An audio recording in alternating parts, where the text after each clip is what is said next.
राहुल तेजस्वी अखिलेश बन गए ब्रह्मा विष्णु महेश। रायबरेली में शुरू हुआ घमासान, सियासत के नए भगवान। ब्रह्मा विष्णु महेश्वर, राजनीति के तीन सर्वेश्वर। विपक्षी खेमे के खेवनहार, रायबरेली में सियासी रार। कभी नायक कभी जननायक, कभी अगड़ों के अगवा, कभी पिछड़ों का पुरोधा। राजनीति में स्वरचित संज्ञा आपने कई बार सुनी होगी। मौके और माहौल के मुताबिक अपने अपने नेता को कई महान शब्दों से नवाजते हुए भी सुना होगा, लेकिन यह पहली बार है जब राजनीतिक सम्मोहन का पैमाना सारी हदें पार कर गया। विपक्षी उम्मीदों के खेवनहार कहे जाने वाले सियासत के तीन महारथी ब्रह्मा विष्णु महेश बन गए, जिन्हें इजाद किया है सपा के कार्यकर्ताओं ने। कांग्रेस के सर्वघोषित युवराज राहुल गांधी 2 दिवसीय यात्रा पर रायबरेली पहुंचे हैं। राहुल दिल्ली से तो चले थे इंसान बनकर, लेकिन रायबरेली पहुंचते पहुंचते राहुल सृष्टि के संचालक विष्णु भगवान बन गए। लालू के लाल बने ब्रह्मा, अखिलेश महेश बन गए। ये पोस्टर राहुल गांधी के 2 दिवसीय रायबरेली दौरे से पहले चस्पा किए गए हैं। इस पोस्ट के जरिए दिल्ली, उत्तर प्रदेश और बिहार की राजनीति में विपक्ष के एक डोर में बांधने का संदेश भले ही दिया जा रहा हो, लेकिन सवाल उठता है कि अपने नेता के प्रति सम्मोहन में आकर क्या हिंदू धर्म के सबसे बड़े सर्वेश्वर कहे जाने वाले त्रिदेवों की तुलना राहुल, अखिलेश और तेजस्वी से की जा सकती है? क्या यह एक धार्मिक आस्था का अपमान नहीं है? दरअसल बुधवार को लोकसभा में नेता विपक्ष 2 दिवसीय दौरे पर अपने संसदीय क्षेत्र रायबरेली पहुंचे। राहुल गांधी जब लखनऊ एयरपोर्ट पर उतरे तो कार्यकर्ताओं ने उनका जमकर स्वागत किया। इसके बाद लखनऊ से सड़क मार्ग के सहारे राहुल गांधी रायबरेली के लिए निकले। राहुल के दौरे को लेकर भाजपा कार्यकर्ताओं की तरफ से विरोध प्रदर्शन भी किए गए। हाथों में डंडा लेकर भाजपा कार्यकर्ताओं ने राहुल गांधी वापस जाओ के नारे लगाए।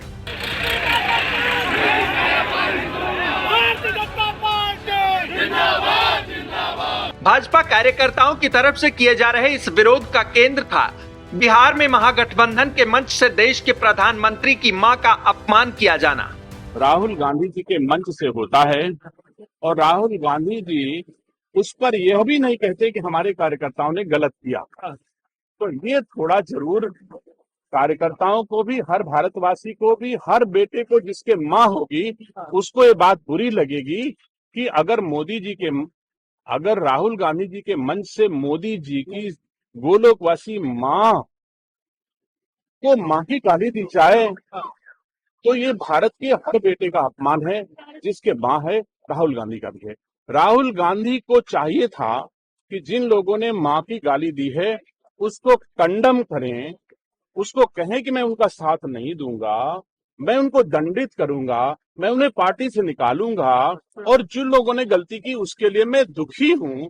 अगर राहुल गांधी देश के लिए ऐसा कहते तो देशवासियों को संभवतः उचित लगता, लेकिन राहुल गांधी जी उनको और बढ़ाना चाहते हैं, मतलब अभी और उनकी मां की गाली दिलाना चाहते हैं। तो यह विरोध रायबरेली में था। अपने 2 दिवसीय दौरे के दौरान राहुल गांधी रायबरेली में अलग अलग कार्यक्रमों में शिरकत करेंगे। उससे पहले राहुल गांधी के आगमन को लेकर शहर में जो पोस्टर लगाए गए उन पर सियासी चर्चा तेज हो रही है। बताया जा रहा है कि यह पोस्टर सपा नेता राहुल निर्मल बागी की तरफ से लगवाए गए हैं, जो सपा के लोहिया वाहिनी के प्रदेश सचिव हैं। मैसेज हम ये देना चाहते हैं कि जिस तरीके से पूरे हिंदुस्तान में कलयुग में जिस तरीके से चरम संख्या में अपराध हो रहा है, जिस तरीके से वोट चोरी हो रही है, जिस तरीके से खुलासा किया जा रहा है माननीय राहुल गांधी जी के द्वारा, माननीय अखिलेश यादव द्वारा, पीडीए द्वारा आवाज उठाया जाता है, शोषित वंचित लोगों के लिए आवाज उठाने का काम कर रहे हैं। तो जिस तरीके से वो हमारे अवतार ही हैं जो हम लोगों के शोषण वंचित की आवाज उठाने का काम करते हैं, नौजवानों की आवाज काम करते हैं, किसानों के आवाज उठाने का काम करते हैं, महिलाओं की आवाज उठाने का काम करते हैं। तो इस तरीके से कलयुग के अवतार के रूप में मैंने इनको माननीय अखिलेश यादव जी को, तेजस्वी जी को, राहुल गांधी जी को अवतार समझा। राहुल गांधी 2 दिवसीय दौरे पर रायबरेली के कई इलाकों का दौरा करेंगे। विधानसभावार आयोजित कार्यक्रम में शिरकत करते हुए कार्यकर्ताओं को संदेश देंगे। साथ ही 2027 की तैयारियों को लेकर भी मंत्र फूकेंगे। राहुल गांधी के इस अंदाज से साफ हो गया है कि उनके निशाने पर कौन रहने वाला है। रायबरेली पहुंचते ही राहुल गांधी ने फिर से वही बिहार वाला नारा दोहराया। See, the main nara these days is vote chor, gadi chor. And that is being proved across the country. We will prove it again and again and again in more and more dramatic ways. Sapa नेता की तरफ से ऐसे poster के कई सियासी मायने हैं। पोस्टर पर 3 नेताओं की एक साथ तस्वीरें बता रही हैं कि बिहार हो या उत्तर प्रदेश, ये एकता यूं ही कायम रहने वाली है। उत्तर प्रदेश में सपा कांग्रेस का साथ 2024 के लोकसभा चुनाव में कमाल कर चुका है। ऐसे में सपा और कांग्रेस मिलकर 2027 के विधानसभा चुनाव में भी तगड़ी फाइट की तैयारी में है।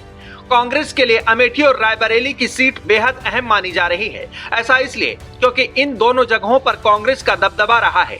लेकिन 2019 के लोकसभा चुनाव में बीजेपी ने अमेठी के किले पर अपना परचम लहरा दिया था। बीजेपी ने आजमगढ़ और रामपुर किले में भी सेंधमारी कर दी थी। हालांकि 2024 के लोकसभा चुनाव में कांग्रेस ने अपनी खोई हुई साख वापस पा ली, लेकिन अब लड़ाई विधानसभा की है। 2027 की जंग में कांग्रेस और सपा को उम्मीद है कि लोकसभा की तर्ज पर विधानसभा चुनाव में भी बड़ी चुनौती पेश की जा सकती है।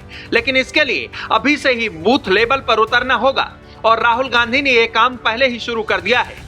भले ही कांग्रेस और सपा ने मिलकर लोकसभा की रणभूमि में कमाल किया था, लेकिन एक चूक फिर से पासा पलट सकता है। ऐसे में विधानसभा में पैठ बनाने के लिए कांग्रेस को जमीन पर उतरना होगा। दबदबा कायम रखने के लिए राहुल गांधी विधानसभा स्तर पर उतर चुके हैं।